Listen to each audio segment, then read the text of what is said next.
Russia's military aggression of Ukraine has deeply altered the security architecture in Europe. It is estimated that the EU and its member states have pledged 12 billion euros in military assistance to Ukraine during the first year of Russia's war.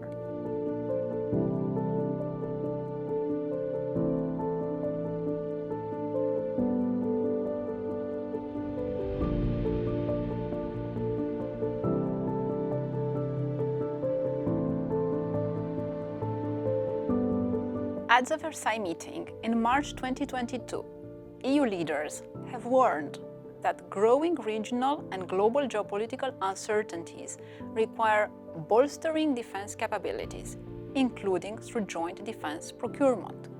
A common EU approach for developing and procuring together defense capabilities was no longer merely a choice, but a necessity. At the European Council's request, the European Commission, with the European Defence Agency, presented in May 2022 an analysis of defence investment gaps. The analysis highlighted that it is critical for EU countries to overcome the gaps in capabilities accumulated in the past years and to rapidly replenish stocks to compensate the support provided to Ukraine.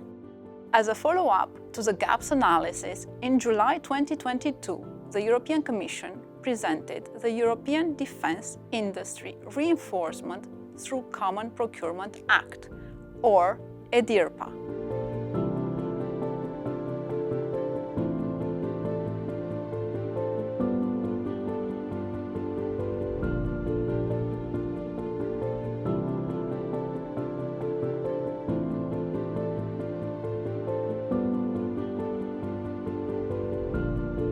EDIRPA paves the way for a future European Defence Investment Programme, or EDIP, a long-term instrument intended for further collaborative procurement whose financial envelope remains to be determined.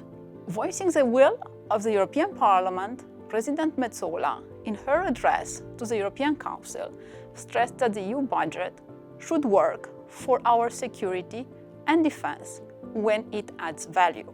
The EU must boost its security to protect its citizens and the values laid out in the strategic compass endorsed by the EU leaders in 2022. The compass fully recognizes the importance and urgency of EU joint defense procurement in reducing waste, avoiding duplication, and addressing the many threats facing the Union, including the Russian threat.